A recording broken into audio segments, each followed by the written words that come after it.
ከብዙ ጊዜ በፊት በአንድ ወቅት አንድን ታላቅ ግዛት የሚያስተዳድር ኃያል ንጉሥ ነበር። ለንጉሡ አንድ ሴት ልጅ ብቻ የነበረው ሲሆን የልጁም ስም ሮዝ ይባላል። ሮዝ ግን በጣም ትዕቢተኛና ወንዶችን የምትንቅ ነበረች። ስለዚህም የተለያዩ መኳንንቶችና ልዑሎች ወደ እሷ ጋር መጥተው የፍቅር ጥያቄ ቢያቀርቡላትም እንኳ እሷ ግን ፈቃደኛ አልሆነችም። አንተ እኔን ለማግባት ዝግጁ ነኝ ብለህ ታስባለህ? እኔ የማገባው ሰው እኔ ስሞት ማንንም የማያገባና ቁጭ ብሎ የሚጠብቀኝ ለእረፍት እንኳን የማይንቀሳቀስን ሰው ነው። በዚህም ጊዜ መኳንንቶቹና ልዑሎቹ እየተበሳጩ ከቤተ መንግሥቱ ወጥተው ይሄዱ ነበር። ይሄ የሮዝ ትዕቢትም አባቷን በጣም ያበሳጨው ነበር። የተለያዩ የተከበሩ ልዑሎችንና መኳንንቶችን እንዲህ እያመናጨቀችና እያስቀየመች ስትልካቸው በጣም ይበሳጭ ነበር። በሌላ በኩል ደግሞ በዛው ግዛት ውስጥ በትንሽ ከተማ ውስጥ የሚኖር አንድ ሊዮን የሚባል ዶክተር ነበር። ይህ ዶክተር ምንም እንኳን ደሃ ቢሆንም የተለያዩ የተቸገሩ ሰዎች ወደ ቤቱ እየጠራ ይመግባቸውና ገንዘብ ይሰጣቸው ነበር። ታዲያም ሊዮን አንድ ቀን በመንገድ እየሄደ ሳለ ሁለት ሰዎች ስለ ልዕልት ሮዛ የሚያወሩትን ሰማ። ታዲያም በውበቷ የተነሳ እሷን ለማግባት በውስጡ ፍቅር አደረበት። ስለዚህም ወደ ቤተ መንግሥቱ ለመሄድ አሰበ። ዕቃውንም ሸክፎ ከቤት ከወጣ በኋላ እሱ የሚኖርበት ከተማ ቤተ መንግሥቱ ከነበረበት ከተማ ትንሽ ይርቅ ስለነበር በጀልባ መሄድ ነበረበት። ድሃ በመሆኑም የተነሳ በአንድ ሰባራ ጀልባ ላይ ሆኖ በብዙ ፈተናዎች ቤተ መንግሥቱ ጋር ደረሰ። ወደ ቤተ መንግሥቱም ከገባ በኋላ የጎረቤት ግዛት መኳንንት መሆኑን ለልዕልቷና ለንጉሡ ነገራቸው። ሮዝ ግን በሊዮን ሐሳብ እንደ ሌሎቹ ሁሉ አላመነችበትም ነበር። እኔን ለማግባት የምትፈልግ ከሆነ እኔ በሞትኩኝ ጊዜ ማንንም አታገባም። በተጨማሪ ደግሞ ቁጭ ብለህ እኔን የምትጠብቀኝ ይሆናል። ልዕልት ሆይ ይህ ለአንቺ ሲያንስብሽ ነው። አንቺ ከሞትሽ እኔ ማንንም አላገባም። በተጨማሪ ደግሞ ስጠብቅሽ እኖራለሁ። ይህንንም ልዕልቷ ሮዝና አባቷ ሲሰሙ በጣም ደነገጡ። ምንም ምርጫ ስለሌላትም ሮዝ ሊዮንን አገባችው። ታዲያም ሊዮን ሚስቱ ሮዝን ይዞ አባቷን ተሰናብቶ ወደ ቤቱ ይዟት ሄደ። ነገር ግን ቤቱ ስታይ በጣም ደሃና ምንም የሌለው ሰው ነበር። በዚህም ጊዜ ሮዝ በጣም ደነገጠች። እንዴ ይህ የኔው አንተ ቤት? በእውነቱ በጣም ያሳፍራል። እኔ የጎረቤት ግዛት መኳንንት ነኝ ያልከኝን ሰምቼ ነው ወደዚህ የመጣሁት። ሮዝ ምንም አትፍሪ። ልዕልት እንደመሆንሽ መጠን በምችለው አቅም በሙሉ ምንም እንዳያንስብሽ እንከባከብሻለሁ። ሮዝም በሐሳቡ ሙሉ በሙሉ ባታምንበትም እቤቱ ገብታ መኖር ጀመረች። ታዲያም ሊዮን ለአንድ ሰከንድ እንኳን አያርፍም ነበር። በሚችለው አቅም በሙሉ የእሷን ምኞትና ፍላጎት ለማሟላት ይለፋ ነበር። ነገር ግን ብዙም ሳይቆይ ሮዝ በጠና ታመመች። በዚህም ጊዜ ንጉሡ ሮዝ ወደ ቤተ መንግሥቱ እንድትመለስ አደረገ። እናም ታላላቅ ሐኪሞችንና አስማተኞችን እሷን ለማዳን ቢሞክሩ አልቻሉም ነበር። በስተመጨረሻም ሮዝ ሞተች። ታዲያም ቃል በገባው መሠረት ሊዮን ቁጭ ብሎ እሷን መጠበቁን ተያያዘው። ለወራት እየጠበቃት ቢሆንም ምንም አዲስ ነገር አልነበረም። ከዕለታት በአንድ ቀንም አንድ አስፈሪ ነገር ወደ ሊዮን ጋር መጣ። ኦ አንተ ሞት እንደሆንክ አውቃለሁ። እባክህ ሚስቴ ሮዝ እንድትድን አድርግልኝ። አልተሳሳትክም፣ እኔ ሞት ነኝ። ነገር ግን እሷ እንድትድን የምትፈልግ ከሆነ 3 የደም ነጠብጣቦችን የእሷ ልብ ላይ ማፍሰስ ይኖርብሃል። ሊዮንም በሞቱ ሐሳብ ተስማምቶ የሮዝ ልብ ላይ 3 የደም ነጠብጣቦችን አፈሰሰ።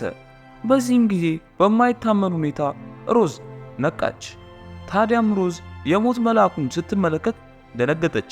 የሞት መልአኩ እንዲህ ሲል ተናገረ። ሮዝ በእውነቱ በጣም ታማኝና የሚወድሽ ባል አለሽ። በዚህም በጣም እድለኛ ሰው ነሽ። ታዲያ ግን በፍጹም እሱን ለመለየት አታስቢ፣ ምክንያቱም ሕይወቱን የሰጠሽ እሱ ነው። በተጨማሪም ደግሞ ከልቡ ይወድሻል። ሊዮን ስላደረክልኝ ነገር በሙሉ በጣም አመሰግናለሁ። እኔ እንዳንተ ሁሉ ከልቤ ነው የምወድ። በመቀጠልም የንጉሳውያንን መቃብር የሚጠብቀው ጠባቂ በጣም ግራ ተጋባ እና በሩን ሲከፍት ሮዝ በሕይወት ሆና ስትወጣ ሲመለከት በጣም ደነገጠ። አባቷም ቢሆን ሮዝን ሲመለከት በጣም ደስተኛ ሆነ። በመቀጠልም አባቷን ተሰናብተው ሮዝና ሊዮን አንድ ላይ ወደ ቤታቸው መመለስ ጀመሩ። ነገር ግን ትዕቢተኛዋ ሮዝ አሁንም ቢሆን ሊዮንን መጥላት ጀምራ ነበር። በድህነቱም የተነሳ ከሱ ጋር መኖር እንደማትችል በውስጧ ትናገራለች። ቀጥሎም በመንገዳቸው ላይ ለማረፍና ምግብ ለመመገብ በአንድ ደሴት ላይ ይቆማሉ። በደሴቱም አንድ ትልቅና በጣም የሚያምር የንጉሳውያን ጀልባ ይታያል። ሮዝም ይህንን ታላቅ ጀልባ ስትመለከት በጣም ተደሰተች። ኦ ይህ በጣም ውድና የንጉሳውያን ጀልባ በጣም ነው የሚያምረው። እኔ በዚህ ጀልባ ብሄድ በጣም ደስ ይለኛል። ይህ ጀልባ የአንድ ልዑል ሲሆን የልዑሉም ስም ልዑል ብሩኖ ይባላል። ልዑል ብሩኖም እንደነ ሮዝ ሁሉ መንገደኛ ቢሆንም ለማረፍና ምግብ ለመመገብ ወደ አንድ ሬስቶራንት ውስጥ ገብቶ እየተመገበ ነበር። በዚህም ጊዜ ሊዮንና ሮዝ እሱ ወዳለበት ምግብ ቤት ገቡ። ብሩኖም ገና ሮዝን እንደተመለከተ በፍቅሯ ወደቀ። ቀጥሎም ሊዮንና ሮዝ አንድ ላይ ቁጭ ብለው እየተመገቡ ሳለ አንድ ሰው ወደ እነሱ ጋር እየሮጠ መጣ። ከእናንተ መሃል የሐኪምነት ሙያ ያለው ሰው ካለ እኔን ይከተለኝ፣ ምክንያቱም አንዲት ሴት እዛ በጉዳት ምክንያት ልትሞት ነው። በዚህ መሃል ሊዮን ሐኪም ስለነበር ሴቲቷን ለመርዳት ሰውየውን ተከትሎ ይሄዳል።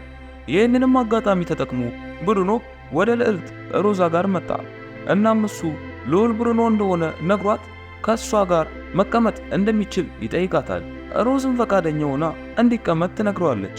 ቀጥሎም ልዑል ብሩኖ ውድ ጀልባ እንዳለውና ወደ እሱ ቤተ መንግሥት ሄደው ልዕልቱ እንድትሆንለት ይጠይቃታል። ውሸታሟ ሮዝም ደሃው ሐኪም ሊዮንን ትታ ለመሄድ አሰበች። ደሃ ስለነበር ከብሩኖ ጋር አንድ ላይ በመርከቡ ይሄዳሉ። ሐኪሙ ሊዮንም የታመመችውን ሴት አክሞ ሲመለስ ሁለቱ እዛው አልነበሩም። በዚህም መሃል የምግብ ቤቱ አስተናጋጅ ሁሉን ነገር ለሊዮን ታስረዳዋለች። ሊዮንም ሲሰማ ልቡ ይሰበራል። ሮዝንም እንድትመለስ ለማድረግ በትንሽዬው ጀልባ እነሱን መከተል ይጀምራል። ከብዙ ልፋት በኋላም ልዑል ብሩኖና ሮዝ ጋር ይደርሳል። እባክሽ ሮዝ እኔን ጥለሽኝ አትሂጂ፣ እኔ ያለ አንቺ በፍጹም መኖር አልችልም። ምን? ከዚህ በኋላ ያለ እኔ መኖርን መለማመድ ይኖርብሃል። በዛ ላይ ድህነትህን እንድታሻሽል የተወሰነ ያህል ገንዘብ እሰጥሃለሁ። ሮዝም የሰጠችውን ገንዘብ ብሩኖ ተናዶ ውሃ ውስጥ ይወረውራል። እናም እሱ ጋር እንደማትመለስ እርግጠኛ ስለሆነ እንዲህ ሲል ይነግራታል። ሮዝ ከኔ ጋር መኖር የማትፈልጊ ከሆነ እኔ የሰጠውሽን 3 ደም ልትመልሽልኝ ይገባል። ሮዝም ይህን ስትሰማ አሾፈችበት። እናም 3ቱን ደም ከጣቷ ወደሱ ትመልስለታለች። በዚህም መሃል ሮዝ ተዝለፍልፋ ወደቀች። በዛውም ቅጽበት ወደ ወባ ትንኝነት ተቀየረች።